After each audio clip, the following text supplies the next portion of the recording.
Good morning. How are we this morning? Good. If you're like me this morning, maybe you've already gotten a couple questions. If you haven't, go ahead and prepare yourself now for these two questions that you're going to get asked when you walk out the doors here in a minute when the service is over. And those two questions are very simply put. One, how was your Christmas? And two, are you ready for the new year? How many of you have been asked one of those two questions already this morning? Awesome. Okay, see, these are not hard questions. We expect those questions to happen this time of year. And so I want to know a little bit about your Christmas, and by doing that, I'm going to do a little audience participation. And so one of these things, I'm going to make a couple statements, and if one of these things resonates with you, all I want is just a couple claps and a woo. Okay, let's practice real quick. Woo! Wow, see, some of you already lost the Christmas spirit, and all of that Christmas joy is gone, but I think you can do good as we go through these because I think you're going to resonate with some of these. The first one, clap and kind of give me a little feedback. If you witnessed and you're still astounded because you don't understand how at your house, when you were unwrapping Christmas decorations, that those Christmas presents went from beautiful, lovely wrapped, bow-adorned Christmas presents to this ever-expanding mound of Christmas wrapping that ended up in the living room. How many of you can relate to that? Okay, there we go. Got a couple woos. Y'all are getting this. It's going to be good. How many of you can relate? You have at your Christmas, you have a table set up that throughout the day or the week that you're there is just an assortment of food and candy and cookies and snacks that are just set there so you can go by any time during the day and you can grab that. But right now, you are having withdrawals that you can't go back to that table. How many of you? Come on. Okay, there you go. How many of you, we'll see if there's any of these people in the room, because usually there's at least one or two. How many of you had a Hallmark movie Christmas, something went wrong, but then everything worked out perfectly and it started snowing and somebody fell in love? Okay, not as many. So I think this next one may hit a couple more of you. How many of you would never actually think about murdering someone? But if you had to spend one more day with that one family member, you might get really close. Okay, yeah, see, now this is why we know this is Aldersgate, right? So obviously we're out of this season of Christmas, we're moving into a season of New Year, and we kind of find ourselves in this place of not knowing what to do because we're in that week in between where some of you haven't gone back to work, a lot of the students haven't gone back to school, and so there's this, you wake up in the morning, you're not really sure who you are, or what day it is, or what you're supposed to be doing, right? And you're like, oh, okay, let's go do something. What do you want to do? You want to go watch a movie? No, let's just stay in our PJs and watch movies at home. There's just this absolute freedom, but you're confused about what you're supposed to be doing. And all of a sudden you come to church and it's hey, we're getting ready for a new year. And we're excited about where that new year is going. And you're just kind of well, I'm not there yet. It's 2018 still. I got time. I got at least one more day in my PJs, right? And if you've been around Aldersgate for a while, you know that every year about this time, we do what we call our one-word challenge. And we take this time preparing for the new year to look forward with anticipation for what the Lord's going to do in 2019. And so we've done this for a couple years now, and it's been fun and exciting to see. But very simply put, the challenge is this: to find one word, either by the things that you're searching after, wanting in life, or maybe you're listening for the Lord and you hear a word from the Lord about what that one word for you is. And we find one word that for the entire year gives our life vision and focus and direction. And you might ask yourself, okay, Michael, what's the point of focusing down on one word? If I focus on one word for the entire year, surely I'm going to miss something that's out there. And so in order to give kind of demonstration of this, I want to point out that one of the most famous hymns of all time is the hymn Amazing Grace. It is one of the most recognizable songs. Even people who've never been in church often know the song Amazing Grace. It goes, Amazing Grace, how sweet the sound that saved a wretch like me. But do you realize that song would have never been written had the hymn writer not first said, hey, let me focus just on grace. This one element of who God is. Let me focus on this one thing, and then all of a sudden, he was amazed by it. And he began to see things about his own life because he was focusing on grace. And he began to be astounded by the ways in which grace was infiltrated into his life in ways that he never thought possible. And it happened because he focused first on grace. And in the same way, that's what happens with us. When we focus on one word for an entire year, we're able to see God work and move in ways that we wouldn't have been expecting because we are now focused, giving our life direction and vision. Paul puts it this way in Philippians chapter 3, starting in verse 15. This comes out of the Message because I kind of like the way that it lines it out for us. Philippians chapter 3, verse 15 said, so let's keep focused on that goal. Those of us who want everything God has for us, if any of you have something else in mind, something less than total commitment, God will clear your blurred vision and you'll see it yet. Now that we're on the right track, let's stay on it. Stick with me, friends. Keep track of those you see running the same course, headed for this same goal together. See, we're on this journey together, and we want to invite you this morning to be a part of this journey with us, to come alongside on the adventure of this one word and be able to say, hey, I'm coming alongside with all of the people here at Aldersgate. We're doing this together so we can hold each other accountable, so we can keep each other in track. We can pull each other up because we're in this journey together. Because we've done this for a couple years now, we are blessed to be able to see the ways that these one words have come to flourish in your own lives. Many of you, we've seen that through social media, and we've seen that through having conversations with you about how that one word has impacted and what God has done in your life in 2018 because of that one word. This morning, you get to hear from some of the owners here at Aldersgate about how that one word has come into their life and has changed, and God has worked through the power of that one word. You guys check this out. So we're talking one word challenge, one word stories, and I've got Chris and Kendall and Hunter with me, and they're going to share some of their one word experiences today. So let me ask you guys some questions first. How long have you done the one word challenge? How many years have you done the one word challenge?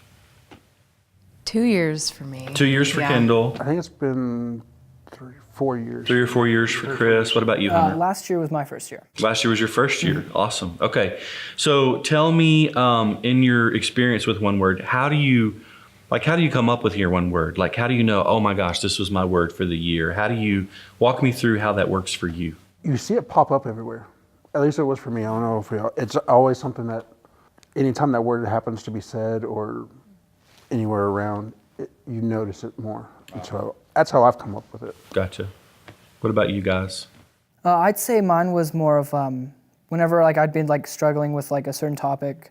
For last year, mine was listen, and so that's always been something that I've strived to do, to listen to God more. Is more of just something I want and something to set a goal for. It's just every time that I feel I also hear reminders about it, of course, but it's something that I want desperately, and so that's how I pick it. For me, I either start praying a couple of weeks before the new year or right at the new year. So this last year, I think it was right at the new year because I kind of forgot about it. But the year before, I was really gung-ho and wanted to know what God wanted for me that year. And so I just would pray every day about it, God, what's this one word? And you just have, for me, I had to be patient with it. I didn't get things happening all around me where it was ooh, okay, this word keeps popping up. And I love that. That would have been great. But for me, I just had to find those real quiet moments and really listen for God's voice. That's good. So talk to me a little bit about then, whether it was last year or previous years, whatever, a word that you settled on and your story with that word, I guess. This last year, my word was worthiness. And when it was being preached on last year, I was thinking worthy. I was worthy is going to be my word. That's going to be my word. And then God played a joke and said, no, it's not. It's worthiness. And I'm thinking, it's the same word. Why can't it just be worthy? Why can't I have this? So I had to look up the definitions, and worthy was the level at which someone deserves to be valued or something deserves to be valued. And worthiness was, I think it's the quality of to be valued or something like that. And I was like, okay, that makes sense. Because I think with worthy, I would have made it about being popular, as to where worthiness was just to be accepted. And I think God knows that I'm too much of an introvert to want to be popular, because I would have freaked out. So I just want to be a part of the group, or to know I feel a part of the group. And along the way, it's just that word has always just come up in different conversations, whether it's at work or at home or whatnot. During my year, I was looking for it in one direction. I wanted to know I carried this quality in one aspect of my life, not knowing I was being shown everywhere else. And then going through, a couple months ago with having my uncle pass away and my grandmother pass away, all the negativity of it started coming back. But I was still being shown by other people around me, like, you have this quality. So I'm going to tell a story on you, Chris. I hope you're okay with this. I'm okay. So one of the things we did last year with One Word is we had the opportunity to get keys made with the word on the key that you could either wear around your neck or put on your keychain. And I know that you had a key made that said worthiness on it. And a few months into the year, or a few weeks into the year, really, it wasn't very long, I told a story on the platform on a Sunday morning about a gentleman from the Impact campus that was with us for the very first time. It was the very first time he'd ever been in church. And he told me that morning, I don't feel worthy to be here. I told that story. Chris took his key off his neck and said, I need you to give this to him, because he needs to know that he's worthy. I didn't want that person to feel it the same way I did. He had to feel that he had this quality. And along with that, then the second part of the word came for me was to live in that worthiness. And I think God meant for me to know a little bit of worthiness. It was like, this is what I have for you. It says, I made you in my image. How can you not be worthy or have this worthiness? It says, so now I need you to live in it. It was kind of a two-part word. That's awesome. Thanks for sharing your story. Kendall, Hunter, y'all have a story to share? Yeah, so I'll quickly share my first word that I ever got. So 2 years ago, the word I got was stubbornness, which just like from the get-go, that sounds real like a fun year. So I had areas of my life and like parts of my heart that I had hardened against God that I didn't know, because I was like, God, I got this. I can do it. And I definitely come by stubbornness pretty honestly in my family. And so, yeah, and nobody else struggles with that. No, nobody. It's super unique. So I know a lot of people feel my pain with that. But I think it's so easy in our culture, with, especially in America and in Texas, like that, I'm going to pull myself up by my own bootstraps. I got this. I'm strong enough. And asking for God's help, or being open enough to realize you need God's help, or even somebody else's help that God's going to work through in your life, that's not a sign of weakness. It's actually a sign of really great strength. There were parts of me that were really hardened, which was surprising because of how, on the outside, like how open and faithful and charismatic I felt. But I just still had these parts of me and these parts of my life that I was being really stubborn with God. And He had to open those up for me through that year. And then the second year, my word was patience, which I know a lot of people struggle with that too. And that's a hard one. And this year with that word, I thought from the get-go, I was like, okay, patience. I have to be patient with other people. So I like externalized it immediately. I was like, I don't need to work on being patient with myself, not at all.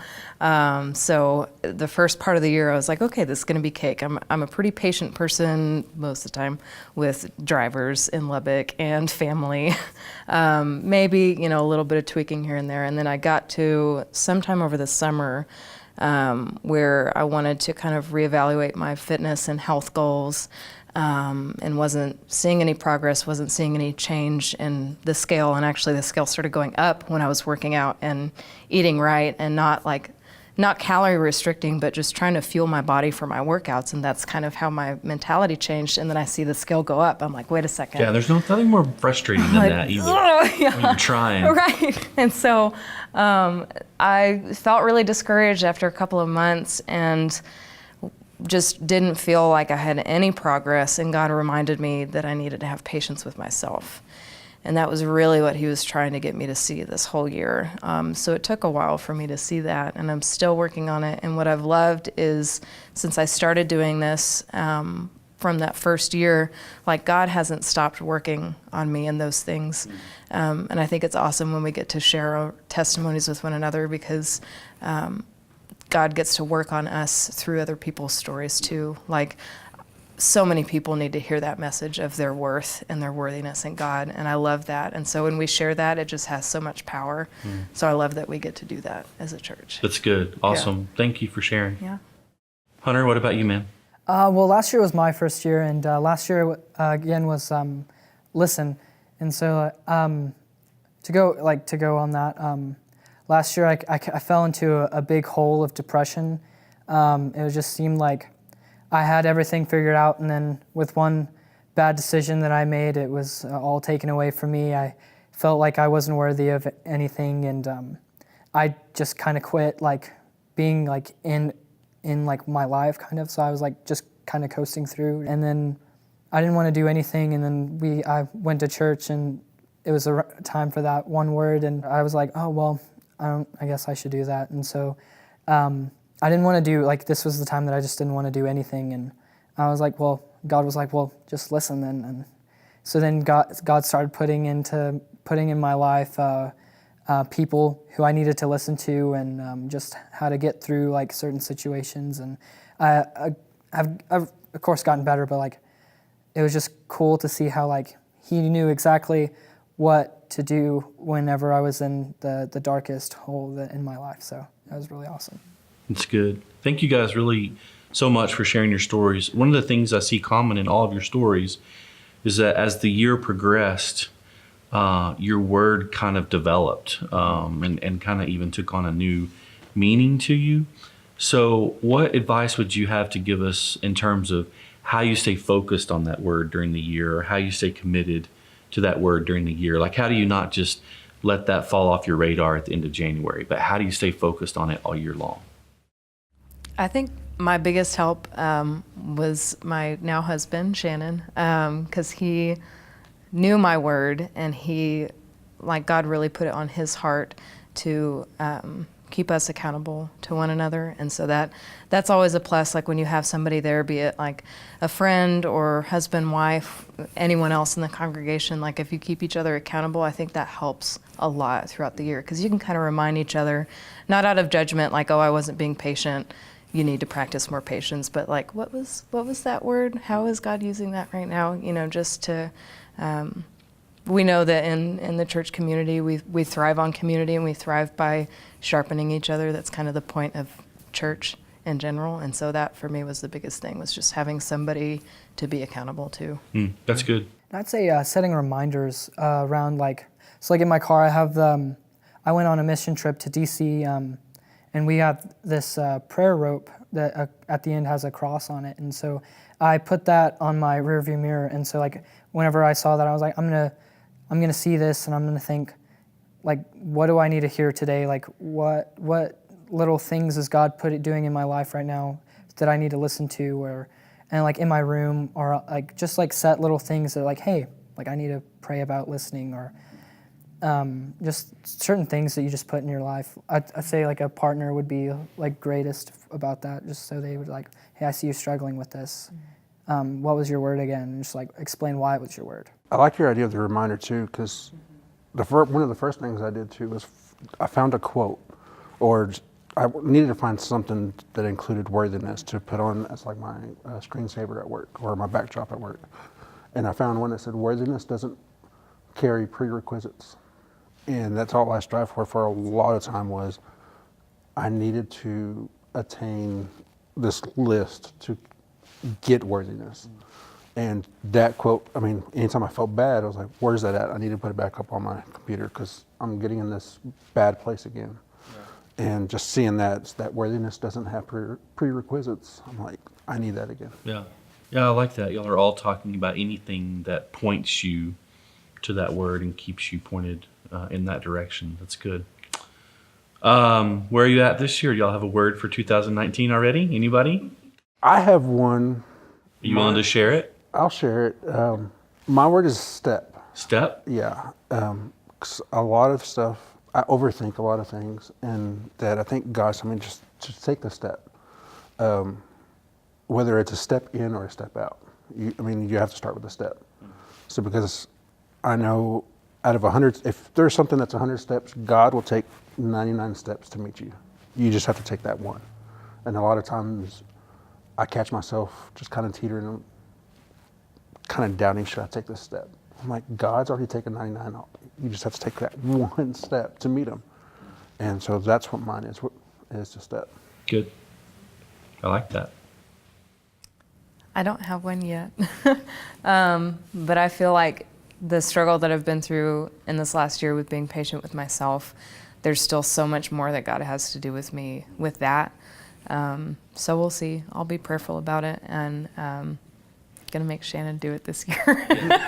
But that's good, because I think the last thing we want to do is rush a word just Yeah. to say that we have a word. Right. I think it takes patience to sit and listen to where God really wants to grow us. So Yeah. that's good. Yeah. Hunter, you have a word yet? I do. It took me a long time to get it. This year is genuine, because as a member of the youth, it's hard. It's hard, or it's easy to go through the motions of just like showing up and answering the questions that we have and on our Sunday now, and like just kind of going through worship downstairs on Wednesday nights.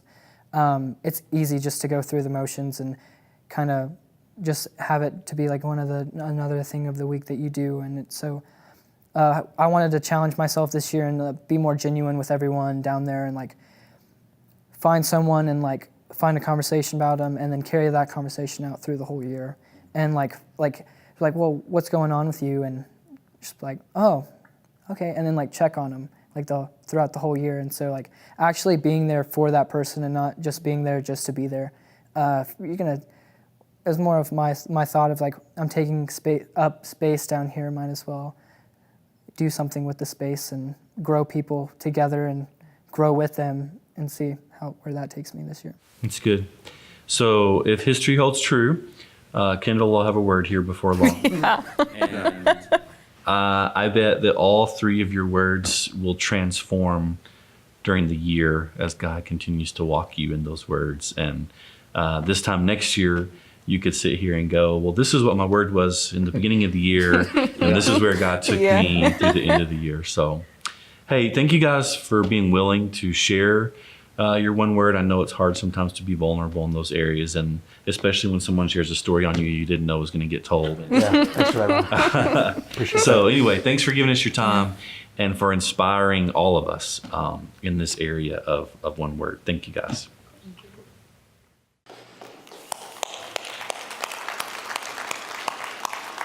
So we would like to officially invite you along this journey with us for 2019. This is your official invitation into the One Word Challenge. Many of you who've been around for a while, you kind of knew this was coming, and so you've already been praying and listening, and you've maybe already heard the word that the Lord has for you in 2019. Some of you may be sitting here and being like, I have no clue. I have no idea where 2019 the Lord's going to lead me, and we want you to know that's okay.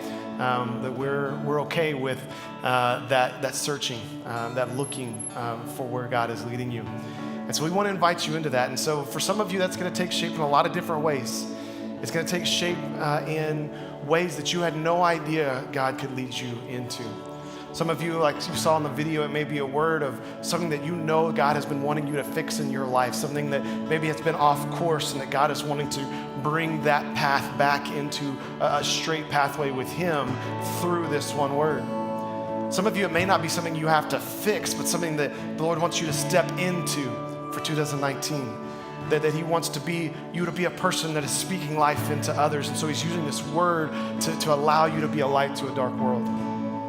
Some of you, that may take shape in ways that you have reminders set up. I've had a reminder on my phone for all of 2018, 2 that popped up every morning, to be sincere with the Lord and to be sincere with others. And so that may be something that you do. You find some way to have a daily reminder that, yes, this is where the Lord is leading me in 2019. Many of you got keys last year, and you're gonna have an opportunity to do that as well with Kelly, and she's got some other options, maybe not a key, but a bracelet, some necklaces that you can put that one word on that can be a daily reminder of where God is leading you in 2019. Wherever that is, our challenge for you this morning is to spend some time with the Lord, to hear from the Lord, and then grab onto that word and hold on to it and allow God to take you on a journey of 2019 that might blow your mind. It might open your eyes to things that you never thought possible. So this morning, as we continue to worship, we're going to spend some time just focusing on who God is, what he's done for us in 2018, being excited and celebrating those things. Some of you are like, hey, my word for 2018 was the most amazing thing that I saw God do, and you want to celebrate that in worship. Some of you may need to just sit and listen for what that word might be in 2019. If you don't have your word today when you walk out the door, that's okay. Don't feel frustrated. But know that the Lord will be faithful, will speak, and will give you some direction, some focus for what 2019 looks like. So as we worship, I'm going to invite our prayer team up to the front, and they're going to be along the front over here at the front of the stage. And as they come up, I would just invite you, if you say, hey, 2018's been a rough year. It's been hard, it's been difficult. And you just want to pray for somebody and say, hey, I want to walk into 2019 on a fresh start. I want to walk into 2019 with a fresh vision and focus. I'd invite you to come and pray with somebody on the prayer team. If you just need to stand and worship and say, God, I worship you, I praise you for the things that you've done in my life in 2018, you want to celebrate. Or if you want to sit and listen and have the worship team sing over you the truths and the power of who God is. However you need to respond, I'm going to go invite you to stand up. But we're going to respond, and we're going to worship God this morning. So if you'll stand as the worship team leads.